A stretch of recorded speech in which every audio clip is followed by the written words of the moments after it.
लगता है मन ये सोचने जीवन की हर एक मोड़ पे आधी आधी मिली सारी खुशी मुस्कुराए ही थे चुप हो गए।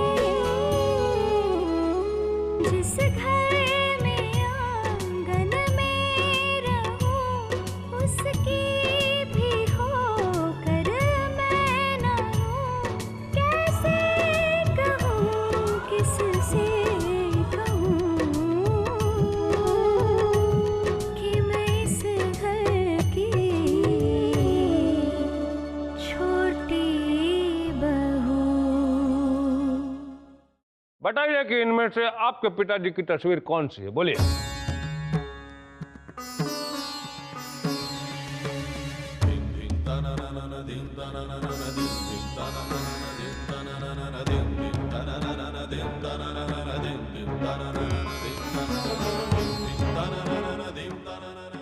देव के पिताजी ने पद त्याग किया था, तब उन्होंने भी देव के कानों में गुरु मंत्र फूंका था। यदि वास्तव में ये देव हैं, तो इन्हें वो मंत्र याद होगा।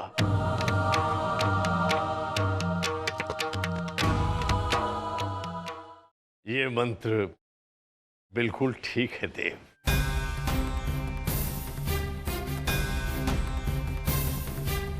मंगलम भगवान विष्णु मंगलम गरुड़ध्वजा मंगलम पुंडरीकाक्ष मंगलाय तनोहरि।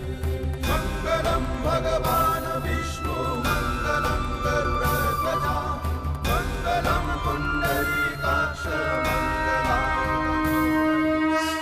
यज्ञ के बाद फिर से विधिवत देव को राजपुरोहिताई वापस सौंपी जाएगी। नहीं, ऐसा नहीं हो सकता, ऐसा नहीं हो सकता। नहीं सुशील, अब तुम्हारा विरोध करना व्यर्थ है। यह बात प्रमाणित हो चुकी है कि देव राजपुरोहित यही हैं।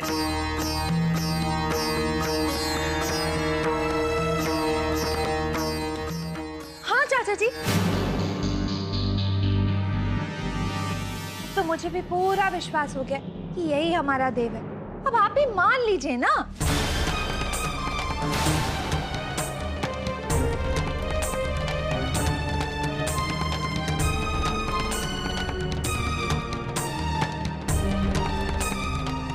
तोरा नाम मृणालिनी नहीं गिरगिट होवे का चाहिए। का गुस्सा मोको ना दिखा, किसी और को दिखाइयो अपना गुस्सा। हाँ,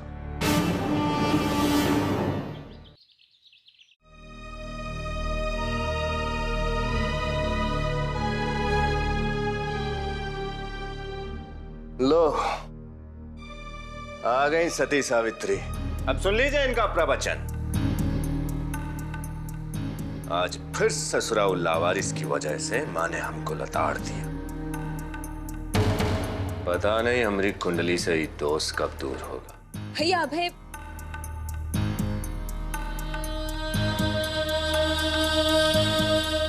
अभी दूध का गिलास का हमरे मुंह में ठूसेंगे। ये गिलास रखिए यहाँ और जाइए यहाँ से।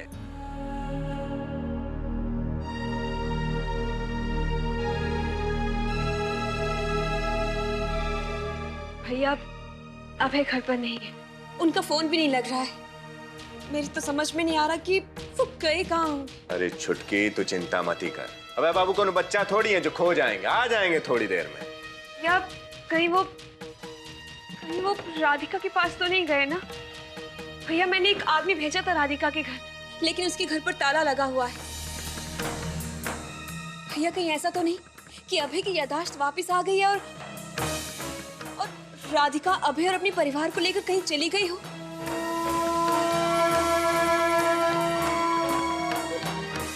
अरे नहीं नहीं छुटकी, वो लोग कहा है कि हमारी धमकी से डर के चले गए होंगे कहीं सब कुछ छोड़ छाड़ के। और वैसे भी अभय बाबू का तो उनके संग जाने का कोई सवाल ही पैदा नहीं होता। चिंता मत कर छुटकी, सब कुछ हमारी मुट्ठी में है।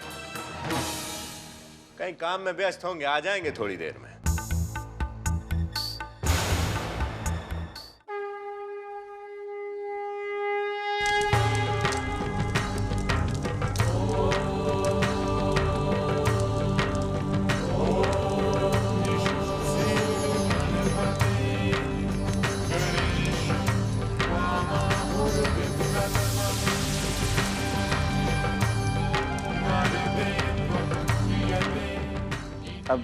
मंत्रोच्चारण के साथ आहुति डाली हवन कुंड में।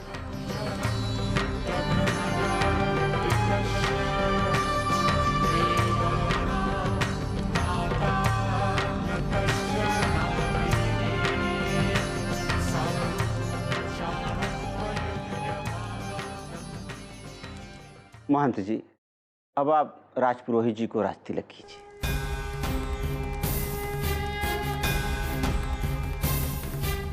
मंगलम भगवान विष्णु मंगलम गरुड़ध्वजा मंगलम पुंडरीकाक्ष मंगलाय तनोहरि।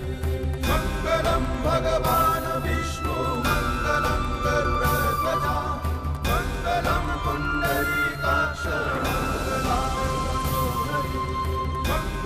भगवान विष्णु मंगलम गरुड़ध्वजा मंगलम पुंडरीकाक्ष मंगलाय तनोहरि। कल्याण हो।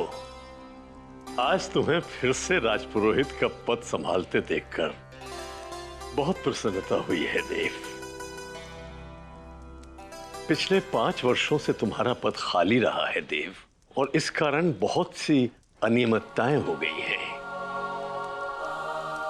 इसे सुचारू रूप से चलाने के लिए तुम्हें 6 महीने तक रोज मठ में आना होगा। राजपुरोहित होने के नाते निर्णय तो तुम्हें ही लेना है ना।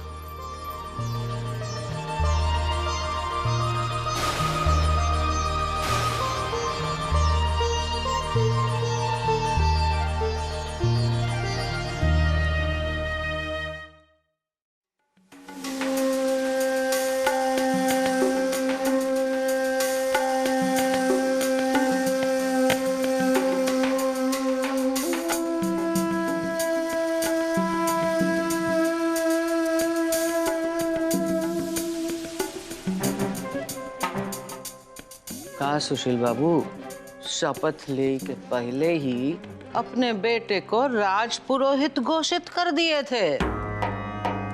चारों ओर नाच नाच के अपनी जीत का तमाशा दिखाई रहे थे। अब ऐन मौके पर आके सारी मनोरथ ठंडे हो गए आपके। बना लिए ना बेटे को राजपुरोहित। ऐसा घूर घूर के का देख रहे हैं मोको? का देख रहे हैं? हम तो पहले ही जानकारी आपको दिए थे कि देव बाबू जिंदा हैं। अब आप इतने निकम्मे निकलेंगे मोको का पता। वो देखिए वो गिरगटिया को लगता है तुम दोनों से अपना पल्ला झाड़ दिए।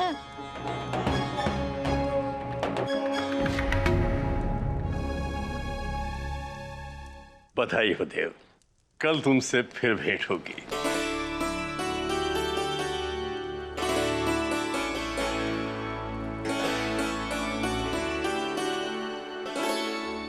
Congratulations, Dev.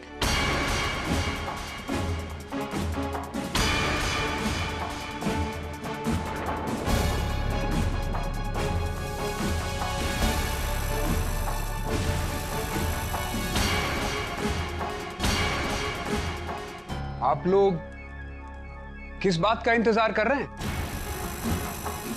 समारोह समाप्त हो चुका है, आप लोग जा सकते हैं। विवेक ऐसे बात नहीं करते। ये लोग मेहमान हैं हमारे। विवेक भैया, माँ जी ठीक कह रही हैं भाई। अरे ये लोग तो हमारे मेहमान हैं, खास मेहमान। इनके साथ बात नहीं करनी चाहिए, बल्कि धक्के मारकर इन्हें इस घर से बाहर निकाल देना चाहिए।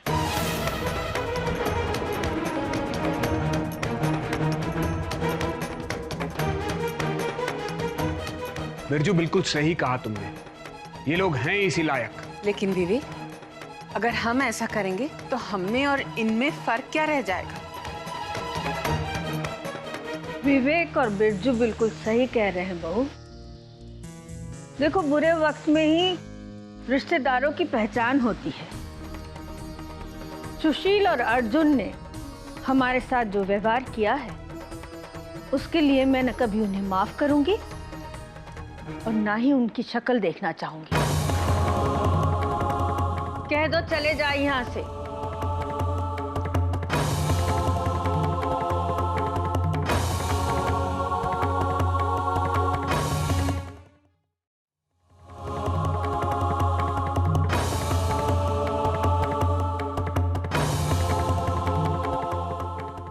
मुझे माफ कर दो विवेक। पता नहीं मैं कैसे इन लोगों की बातों में आ गई। मुझे बस एक मौका और दे दो। पता नहीं कैसे मैं अपना रास्ता वो लोग भटकते हैं मृणालिनी, जिन्होंने कभी सही रास्ते पर आने की कोशिश की हो। अगर ये सीखना है कि अच्छी पत्नी के कर्तव्य क्या होते हैं तो तुम्हें राधिका से सीखना चाहिए। मुश्किल समय में भी उसने अपने परिवार का साथ नहीं छोड़ा था। मुझे क्षमा कीजिएगा, लेकिन तुम पत्नी तो क्या एक औरत कहलाने लायक भी नहीं हो।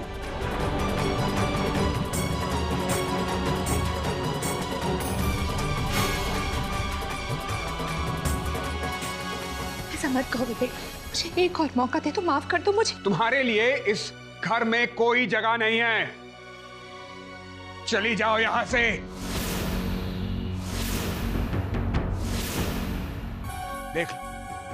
देख लो आज अर्जुन और चाचा जी के पास तुम्हें देने के लिए कुछ भी नहीं है। बस विवेक बाबू, बहुत हो गया अपमान। चलो अर्जुन।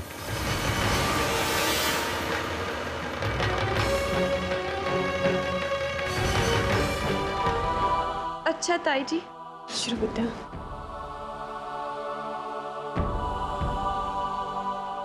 अच्छा दादी माँ, हम चलते हैं। कोई भूल चूक होगी तो माफ कर दीजिएगा। बेटा तू हमारे पास रह जा। नहीं दादी माँ, हमारा पत्नी धर्म हमें इसकी आज्ञा नहीं देता। अर्जुन ने गलती से पिछले जन्म में कोई अच्छा काम किया होगा, तभी तुझ जैसी पत्नी मिली उसे। आदर सत्कार हो गया हो दीपिका, तो अब चलें यहाँ से, या इन सब लोगों के भी प्रवचन सुनने अब तुमने?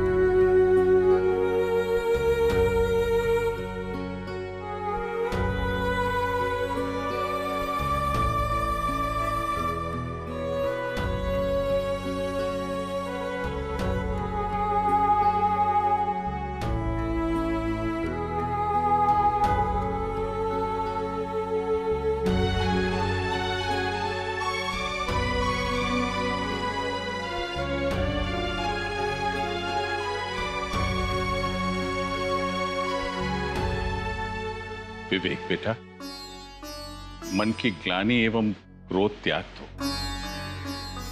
आज हमारे लिए कितना महत्वपूर्ण दिवस है। आज हमारे दामाद बाबू घर वापस लौट आए। ईश्वर ने मेरी पुत्री के जीवन की समस्त आशाएं, समस्त आकांक्षाएं पूरी कर दी।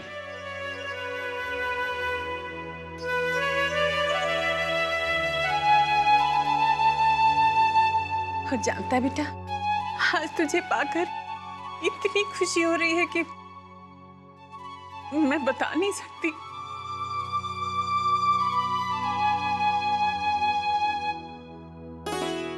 आज तुम दोनों को एक साथ देखकर बहुत खुशी हो रही है। मैं हमेशा कहती थी ना राधिका, कि जब मेरा देव आएगा मैं उसके लिए अपने हाथों से सूजी का हलवा बनाऊंगी।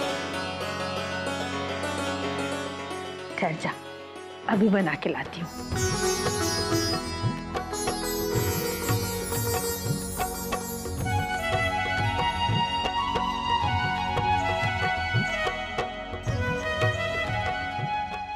ये बादाम। हाँ पता है मुझे। मैं काट दूं? नहीं, मैं कर लूंगी।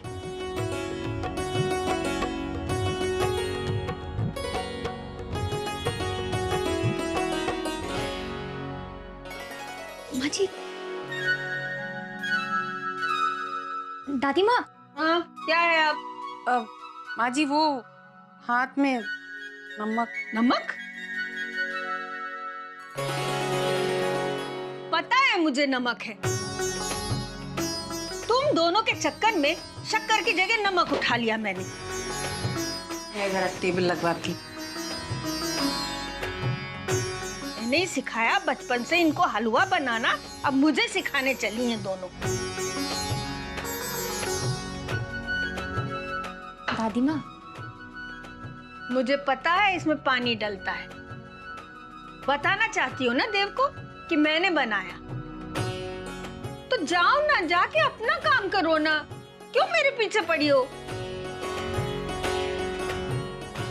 अब देखो तब सर पे बैठी रहती हैं, जैसे मुझे कुछ आता ही नहीं है। ये लीजिए गर्मा गर्म चाय। अरे हम देते हैं ना। अरे हम दे।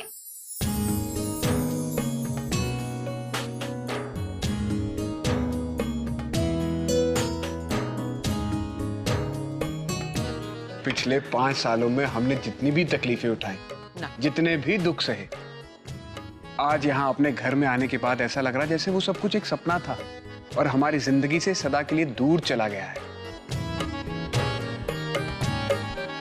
तेरी हर झलक में दिखे वो रब, तेरे नाम को ही दुआ कहे। तेरी हर झलक में दिखे वो रब, तेरे नाम को ही दुआ कहे। और ये सब कुछ संभव हुआ है हमारी छोटी बहू की वजह से। वो तो होना ही था विवेक बाबू। सत्य एवं धर्म की सदा विजयी होती है।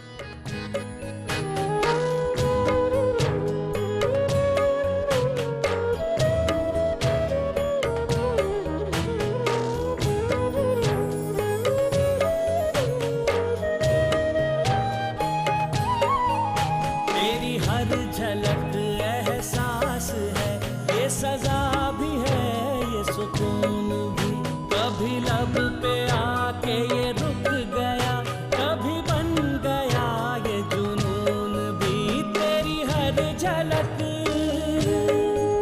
तेरी हर झलक कहती है सब। तू कहे मुझे या ना कहे, तू पहुंच गया मेरी। देव,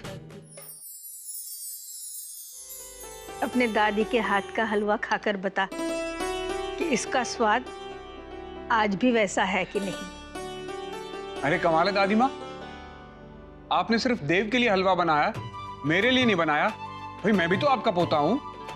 अरे तो फिर बना दूंगी ना तेरे लिए। देख बेटा,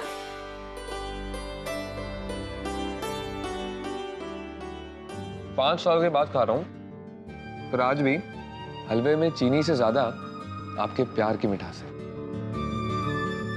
लीजिए दादी माँ, आप भी खाइए। समधन जी, अब हमें भी आज्ञा दीजिए।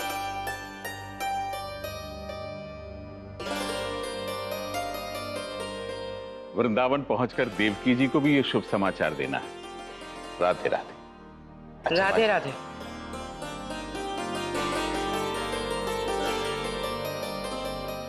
सदा सौभाग्यवती रहो। इसी प्रकार अपने पिता का माथा गौरव से ऊंचा रखना। ईश्वर करे तुम्हारे परिवार पर अब कभी कोई विपत्ति ना आए।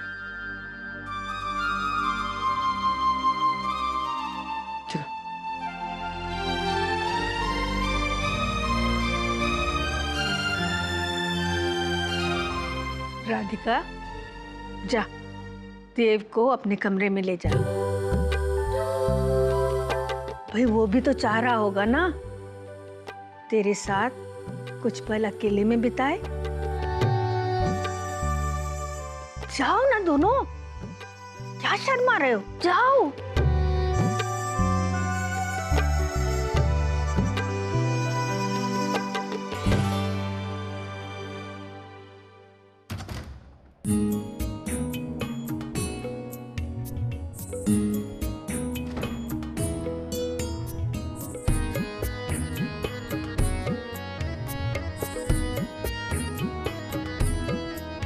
एक इम्तिहान ऐसा मकान जो हर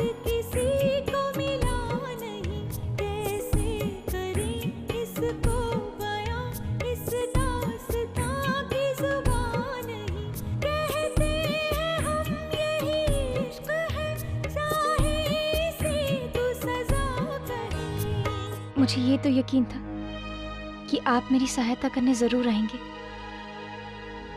लेकिन मुझे ये नहीं पता था कि आप आज मुझे मेरे पति मिल जाएंगे। मेरे इतने सालों का संघर्ष आज मुझे उसका फल मिल गया। आपने देखा ना हमारे परिवार वाले कितने खुश थे, बहुत खुश थे आज सब।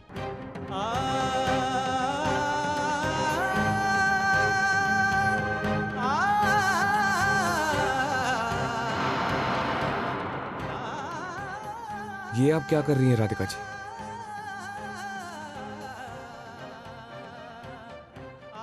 क्या कर रही हूँ?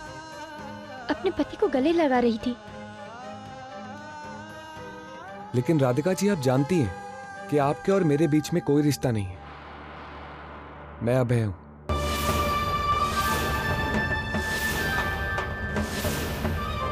ऐसे कैसे हो सकता है? देखिए राधिका जी, आप ये चाहती थी कि मैं देव की राजपुरोहिती बचाने के लिए आपकी सहायता करूं, जो कि अब बिल्कुल सुरक्षित है। आपके घर वाले भी अपने घर लौट चुके हैं और मुझे लगता है कि अब मुझे भी अपने घर लौट जाना चाहिए।